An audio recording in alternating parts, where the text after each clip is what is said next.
Oi oi, happy holidays everyone. Hope you're all having a good... Yeah, that's enough from me. Right, let's get into some wrestling. Before actually I get onto the pay-per-view itself, I'd just like to praise the announce team. I'm not a massive fan of a three-man setup, but if they're having to have a three-man setup, this is the one I choose. This is nice, everyone's familiar with each other, they don't seem like they're bullying each other when they're having a bit of banter, which is obviously a good thing. Nobody seems massively confused, albeit, yet Byron has suffered from a bit of a plague of verbal diarrhea the last couple of weeks, but in general is a lot better than Booker T. I do feel a bit bad for Booker T because it's like he's some old man just sat in an old people's home trying to watch some wrestling and someone just keeps wheeling him from old people's home to old people's home and he just thinks he's sat in front of the telly shouting abuse. And you obviously don't have the soulless robotic marketing machine that is Michael Cole. But yeah, all in all, you can tell these three lads are friends, they get on really well, the chemistry is good, and despite Graves and Phillips being sufficient in my mind, since they're forced to put that extra flavour in there, Byron is the better of them. Better than Booker T, better than David Otunga, and it has gelled quite nicely since moving to SmackDown and working with these two. And just to momentarily sidestep the main show a little bit more, I did actually have the pre-show on while I was doing some work. The only two times I looked up were Robo Charlotte, just being an awful fucking promo as usual. And I'm aware that there's legions of people that disagree with me, but pfft, bollocks to you. Otunga, meh, bugger off. But Mojo Rawley vs Zack Ryder was on the pre-show, and despite not being on SmackDown this week, and I'm guessing won't be on the next SmackDown because they don't really seem to care about it, both guys told quite a good story. Mojo's heel persona has now been established. It's just quite a bit of a shame that I feel like they're going through the motions and that's it. Mojo's never irritated me less.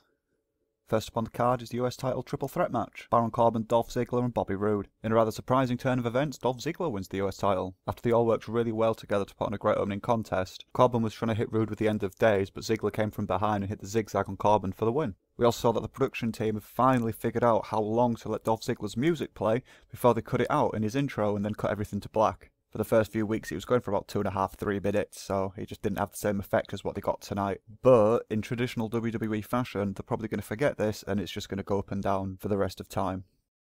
Dips out for Vince. WWE continue to prove that Black Friday sales were just a big farce, as we should all be kitted out now for Christmas and we should all be ready, but no, everyone, everywhere is going to throw everything at us until then, just extending the period and budget that we have for Christmas shopping. And then it's time to pass the memberries out, as the road to WrestleMania and the Royal Rumble are just around the corner. We then go backstage where Daniel Bryan's having difficulty finding an adult-sized referee shirt that actually fits him, and then a grumpy Shane McMahon appears. Shane has no problem with his referee shirt because he's had custom-made merchandise made for it. Joy. And then Baron Corbin sulks backstage and gives us the good old "screw you guys, I'm going home." And now on to my favourite part of the show tonight, which was Rusev and A's in English. Oh, Rusev is just so over with the crowd. They went mental for him, and he absolutely loved it. Look at him, he's having so much bloody fun. Bless his little cotton socks. This leads us into the Fatal 4-Way match for the Tag Team Championships, which we're told Fatal 4-Way rules, so one person from each team's in there, but then there's no disqualification. So there's absolutely nothing stopping people from tornado tag teaming, and this is exactly one of the reasons I feel like we should have some kind of kayfabe ruling sort of system written up. But the match was brilliant, the crowd were just eating out of everyone's palms. Standout guy for me in this was definitely Gable. He's getting better each week. Since his split from Kurt Angle Jr., he's just come along so far, or because of his involvement with Shelton Benjamin, either or. His character seems to have come out of his shell a bit more, and he just seems a lot more natural. He destroyed everyone in this match with a few rolling German suplexes, which looked brutal. But in the end, the Usos retained, super kick, splash off the top, good stuff. WWE triggers some repressed banter in my head from my childhood now because, yep, my dad calls them dolls. He was not impressed with my collections. Stumbling forward, we've got the expected clusterfuck that was the women's title Lumberjack match. Thank God they didn't call it a Lumberjill match like they have done in the past. I think that's the only silver lining I could find in this whole thing. Coming out of this week's SmackDown, we had the Riot Squad being scared away by the rest of the women's locker, whether they were faces or heels. They all banded together. But as soon as either of the contestants got chucked on the outside, we had Naomi attacking Natalya, and then we had the heels attacking Charlotte, which just left the Riot Squad there to just attack everybody. And it did not make sense. Unless, of course, you're Vince McMahon and all bitches be crazy, so yeah.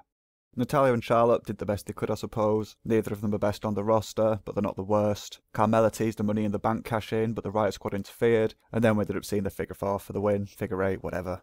Post-match, Natalya cuts quite a sour promo, and she spits a dummy out with the crowd, and then says she's turning her back on him, which she's already a heel, so does that mean she's quitting? She's dropping down to NXT? Who knows?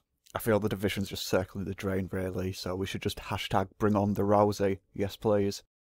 I suppose you can't really knock WWE for trying anything and everything in order to make money. I mean, WWE may have, it's just more pay-to-win shit because no one nowadays can fathom the idea of engaging and immersing in anything, let alone playing a video game. All they want to really do is just talk about it on social networking.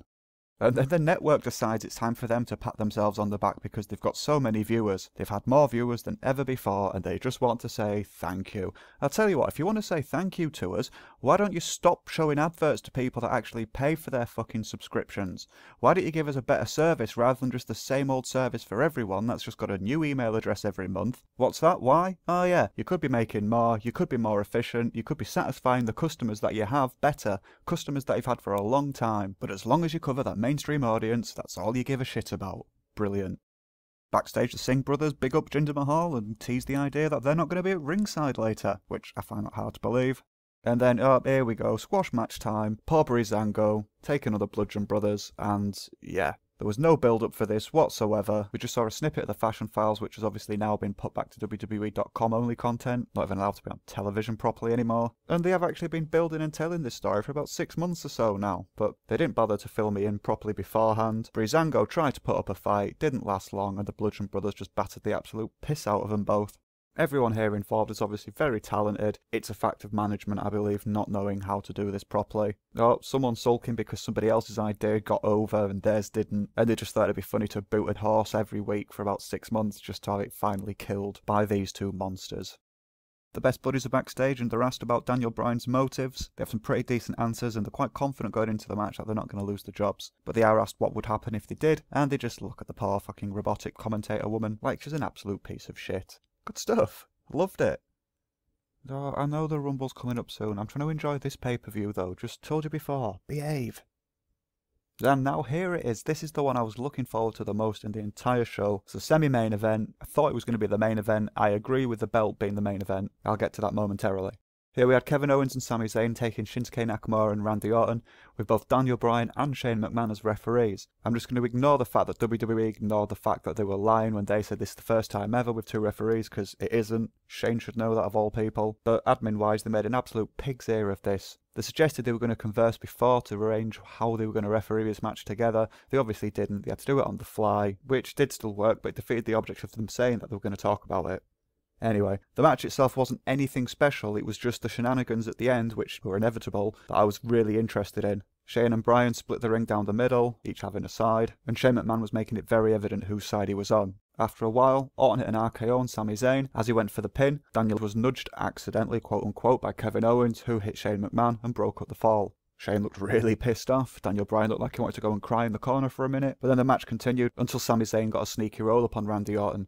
Shane jumped on Daniel Bryan's side of the ring, went for the 3, and he hesitated on the 3 count and didn't call it. An irate Daniel Bryan gets in his face, he and Shane bicker for a bit, and then as Sami Zayn rolls up Orton again, Daniel Bryan jumps down on Shane's side for a really fast 3 count, making it even in his head, I believe. Shane did a really good job of selling how pissed off and frustrated he was at this. Orton was gutted, and obviously Sami Zayn and Kevin Owens were over the moon that they didn't just lose the job. It wasn't exactly the story I was expecting them to tell, but I still enjoyed it nonetheless. It's going to take a little while longer, but I'm expecting #Men of Honor to become a thing in the near future. I don't really want to say anything bad about this because so many people are excited about it, and it's a mixed waste of time tournament, that's what it is. If male versus female action's allowed, then it's fine, this will be really interesting. But we're not allowed to do that sort of shit anymore. So what you've got is 2 singles matches happening at the same time, chopping and changing between them. The male competitor will be against another male competitor. One of them will have their health or stamina reduced. Then when they tag their partner, the tables are reset. Nobody has the advantage. It's not a 2-on-2 contest. It's 2 individual 1-on-1 contests going on. This is just going to hurt all of my senses if I try and watch this. Speaking of offended senses, we've got the main event now. Now, I shouldn't be too harsh to Jinder. He has just been chucked in at the deep end. He's tried pretty hard. He just hasn't had the results that people have expected of him. AJ did a really good job bringing the best out of him. He makes anybody look brilliant. And this was possibly like the better of any of Jinder's matches, really, to see him off, giving him his rematch, and then we can send him elsewhere to do something different. The Singh brothers tried to get involved, didn't work. AJ sorted them out. The Clash only got a 2 count, and then AJ made Jinder tap with a calf crusher. So yeah, there you have it, those Clash of Champions.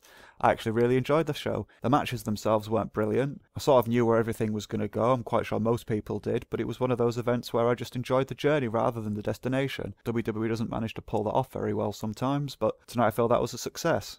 Daniel Bryan's character's turning in a really nice direction, and I'm hoping rather than him looking like the lackey of Owens and Zayn, he establishes himself as the boss, and they do his bidding. I think that'll be a lot better off for Daniel Bryan going into whatever they're leading him into, whether it's a match against Shane McMahon. Meh. I don't really want to see that. I don't think anybody wants to see that, apart from Shane McMahon maybe. I would much rather see Daniel Bryan versus Kurt Angle. That is what I'm hoping Kurt Angle came back for. I'm also hoping this is the only reason Daniel Bryan's sticking around is because they've promised them this. I would absolutely go batshit crazy if this happened. And that's enough out of me for the time being. If you'd like to leave a comment, you can do so below, or find me on Twitter, @BluntDamage. As well as here on my YouTube channel, you can also find my other works on botchamania.com, where you can check out 10 years of Botchamania, obviously, the New Generation Project podcast series, Vinny's wrestling write-ups, and all of my nonsense including, putting it bluntly, the Raw rant, and my new piece, One Hit, One Shit. Lastly, if you like my theme music, the band are The Colour Fire. The track's called All These Ghosts, and they can be found at www.thecolourfire.com. Plus, the download links are in the description below. Cheers for watching, take it easy, and I'll see you next time.